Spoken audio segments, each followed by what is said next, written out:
Yeah, thank you for the introduction. Yeah. So yeah, let me start my presentation. Hello, I'm慶應from慶University. Today, I'll make a presentation titled ScanRing, Hybrid Authentication System in a Ring Device using a distance sensor and an IMU sensor. I'd like to start by talking about the background of this study. Do you have smart rings? If you have one, please raise your hand. Oh, nobody. Yeah, although smart rings are actually not very common here, they are becoming more and more popular in the world.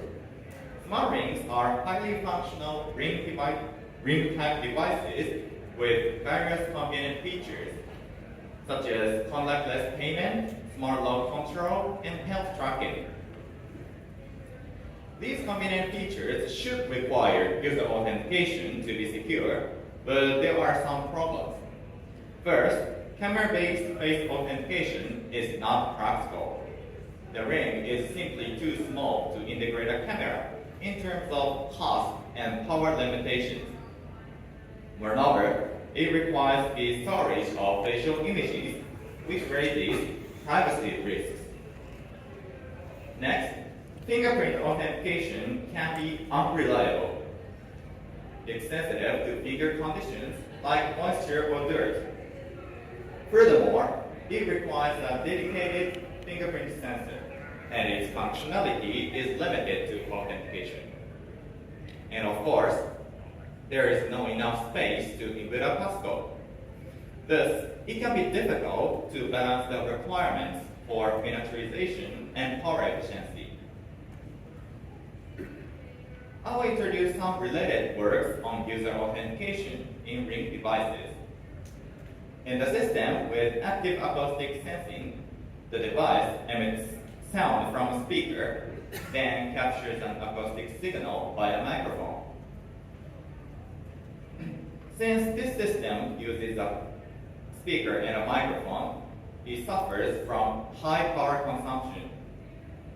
Another system utilizes an IMU sensor, acquiring the features of signature motion. Such a behavioral authentication method that relies solely on motion characteristics is susceptible to variations caused by user fatigue or environmental conditions. Then we propose a new authentication method for ring device called ScanRing. Each ScanRing device has a distance sensor and an IMU sensor. We attempt to acquire facial structure and motion characteristics by scanning the user's face in a left-right back-and-forth direction, and utilize these as authentication elements. By using these sensors, it is possible to design compact, power-efficient devices with less impact on privacy concerns than conventional camera-based face authentication.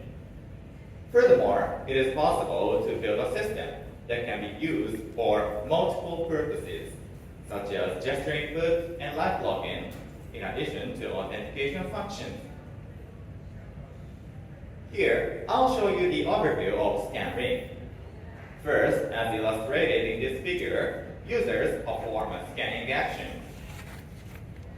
Then, distance data representing the facial structure and IMU data showing the motion characteristics are collected, then pre-processed to extract features. Next, user data are augmented with random oversampling to balance the dataset. Finally, authentication is performed through support vector classifier. First, for the data collection, to begin with, you put a device on your finger. By moving your forearm from side to side in an arc, ScanRing captures two types of information. Distance data representing the depth of your facial structure, and IMU data reflecting the characteristics of your arm motion. Now let's look at the distance data pre-processing method. First, the data are split into two sections based on motion with a threshold of 60 centimeters. Next, each part is smoothed every 5 frames. Then, each part is divided into 5 equal segments. Finally, basic statistics are computed for each part and the whole section of the distance data. How about the IMU data? We first remove the initial 10 frames to ensure data stability. Next, we calculate row, pitch, and yaw as rotational features. Then we compute basic statistics for all axes of acceleration, angular velocity, and rotation. After that, we use a technique called random oversampling to duplicate user data with random noise to balance the data set. Finally, these features are fed into support vector classifier, and it distinguishes between a user and unknown user. Here's an explanation of the implementation of ScanRing. 3 types of inner diameters were produced with a 3D printer.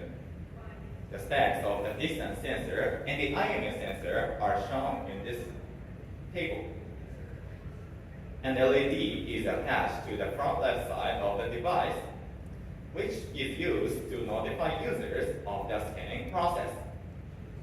Specifically, when the LED turns on, users request the scanning direction, and when it starts blinking, it indicates scan completion.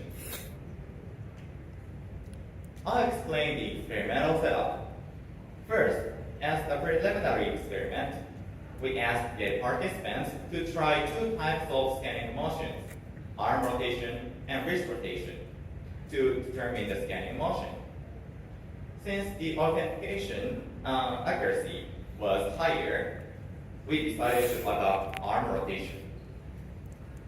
Then, as the main experiment, we designed a system and evaluated the performances in some environments. In this presentation, we will not mention the preliminary experiment and designing the system in the main experiment due to time constraints, so please refer to our paper if you're interested. To verify the authentication accuracy of ScanRing, we conducted a user study under different environments. In this study, the scan starting position can be fixed by adjusting it to a position where the emission part of the distance sensor appears to glow red in a circular shape like this figure. Here are the 6 target environments. These include variations like a dark ideal room, bright environment, wearing glasses, time lapses of 1 week and 1 month, and impersonation tasks. We constructed an authentication model using the data collected from these environments and evaluated their accuracies. I explained the evaluation method. For the normal environment, stratified 15-fold cross validation was performed, and each test data set contained 1 set of user data and 1 set of non-user data. For the glass, week, and month environments, we trained the model using the data collected in the normal environment as training data, and the data collected in each environment as test data. For the attack environment, as shown in this video, the attacker scanned the faces of participants who were standing still. Stratified 5-fold cross-validation was performed, and each test data set contained 1 set of user data and 1 set of attacker data. Here are the results. In ideal conditions, both in a dark room and a bright one, the accuracy was over 95%. However, in the glass, week, month environments, the accuracy dropped by about 10%. Actually, the accuracy in the attack environment was less than 80%. Let's look at 4 key findings from these results. First, lighting has little effect on performance. This is because the infrared light from the distance sensor essentially doesn't interfere with the external light. Second, wearing glasses lowers the accuracy by about 10%. This was owing to the reflection of infrared light from the distance sensor by glasses. Third, a time gap of 1 week or 1 month also reduces accuracies by roughly 10%. As time had passed, participants might have forgotten how to perform the scanning motion, as it was the first day. And fourth, the system can plug impersonation perfectly. This environment was like being photographed in front of the camera and passing authentication, so motion protection may have been somewhat effective. We try to improve the authentication accuracies in the glass and time-lapse environments. As for the glasses environment, we conducted a supplementary analysis with only data collected with glasses. The accuracy became about 7 points higher. It can be said that when glasses are consistently present in both training and testing, they don't significantly hinder authentication. Regarding the time-lapse environment, we attempt to enhance performance by including the 1 week elapsed data in the training dataset and the 1 month elapsed data in a test dataset. The accuracy became about 4 points higher, but we need more robust methods. Looking ahead, we will make ScanRing more robust to real-world conditions. The attack resistance of ScanRing can be improved if adaptive or online thresholding techniques are applied. Moreover, we will further investigate the impact of environmental changes that could not be confirmed this time on authentication performance. For example, user movement, interference from nearby objects, and changes in facial appearance, such as a haircut and wearing a mask, can happen. It is also important to consider fully wireless ring peroxide, on-device processing, and model architectures, such as transformers, to enhance implementation. This is a summary of this study. Thank you for your attention.